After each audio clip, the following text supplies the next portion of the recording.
రాష్ట్రీయ స్వయం Sevak సంఘ్పై AICC chief Mallikarjun Kharge వివాదాస్పద వ్యాఖ్యలు చేశారు. ఆర్ఎస్ఎస్ను నిషేధించాల్సిందేనన్నారు ఆయన. దేశంలో శాంతి భద్రతల సమస్య తలెత్తడానికి ఆర్ఎస్ఎస్ఏ కారణమని ఆయన ఘాటు ఆరోపణలు చేశారు. అంతేకాదు పండిట్ నెహ్రూ, సర్దార్ పటేల్ మధ్య చీలికలు తీసుకురావడానికి ఆర్ఎస్ఎస్ నేతలు ప్రయత్నించారని ఖర్గే ఆరోపించారు.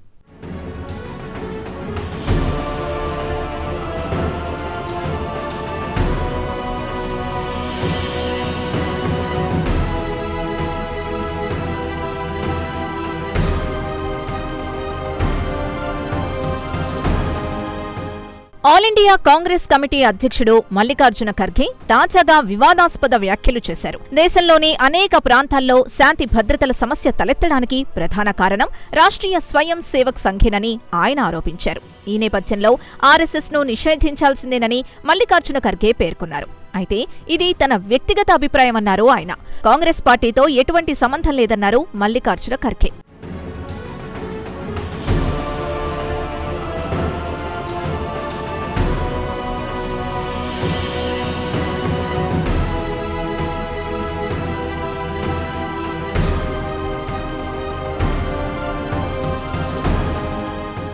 కాగా సర్దార్ వల్లభాయ్ పటేల్ జయంతి సందర్భంగా ప్రధాని నరేంద్ర మోదీ చేసిన వ్యాఖ్యల్ని మల్లికార్జున ఖర్గే తిప్పికొట్టారు.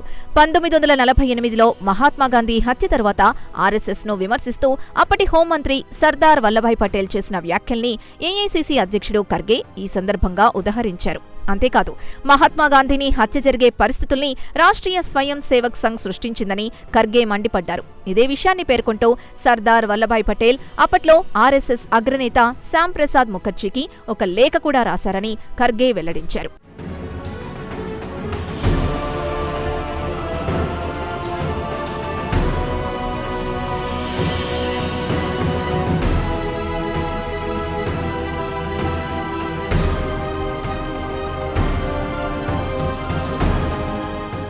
ఈ సందర్భంగా సంస్థానాల విలీనానికి సంబంధించి ప్రధాని నరేంద్ర మోదీ తాజాగా చేసిన వ్యాఖ్యల్ని మల్లికార్జున ఖర్గే ప్రస్తావించారు. యావత్ కశ్మీర్ సంస్థానాన్ని భారత్లో కలపాలని సర్దార్ పటేల్ భావించారని, అయితే అందుకు పండిట్ నెహ్రూ అంగీకరించలేదని ప్రధాని నరేంద్ర మోదీ ఆరోపించారు. అయితే ప్రధాని నరేంద్ర మోదీ వ్యాఖ్యల్లో ఇసుమంతైనా వాస్తవం లేదన్నారు ఖర్గే. చరిత్ర వక్రీకరించి ప్రధాని మోదీ మాట్లాడారని ఏఐసీసీ చీఫ్ మల్లికార్జున ఖర్గే తీవ్ర విమర్శలు చేశారు.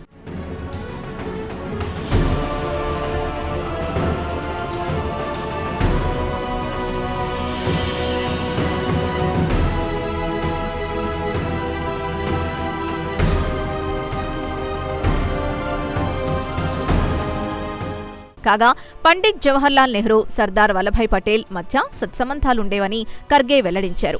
వారిద్దరూ మహానాయకులని ఖర్గే కొనియాడారు. అప్పట్లో ప్రధాని హోదాలో పండిట్ జవహర్లాల్ నెహ్రూ, అలాగే ఉప ప్రధాని హోదాలో సర్దార్ వల్లభాయ్ పటేల్ దేశాన్ని ముందుకు తీసుకెళ్లడానికి ఎనలేని కృషి చేశారన్నారు. అయితే వారిద్దరి మధ్య సఖ్యత చెడగొట్టాలని ఆర్ఎస్ఎస్ నేతలు ప్రయత్నించారని మల్లికార్జున ఖర్గే ఘాటు ఆరోపణలు చేశారు. ఒకటి కాదు, రెండు కాదు, ప్రతిరోజు ఆర్ఎస్ఎస్ నేతలు ఇదే పని మీద ఉండేవారన్నారు మల్లికార్జున ఖర్గే.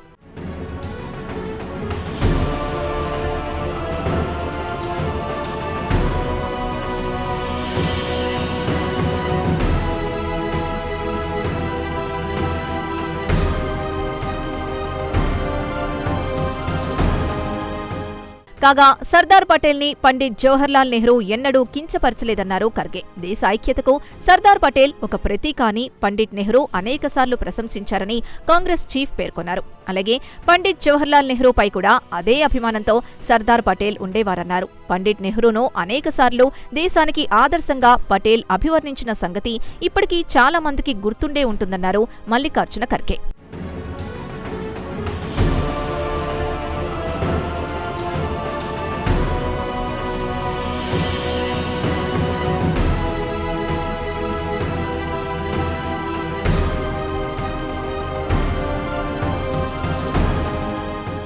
ఈ సందర్భంగా ఉక్కు మనిషి సర్దార్ వల్లభాయ్ పటేల్, అలాగే ఉక్కు మహిళ ఇందిరాగాంధీ గొప్ప నేతలు అని మల్లికార్జున ఖర్గే కొనియాడారు. వారిద్దరూ దేశానికి నిరుపమాన సేవలు చేశారన్నారు. దేశ ఐక్యతను కాపాడుకునేందుకు ఇద్దరు మహానేతలు కృషి చేశారని ఖర్గే కొనియాడారు. ఏదేమైనా మల్లికార్జున ఖర్గే వ్యాఖ్యలు తేనె తుట్టను కదిపినట్టయింది.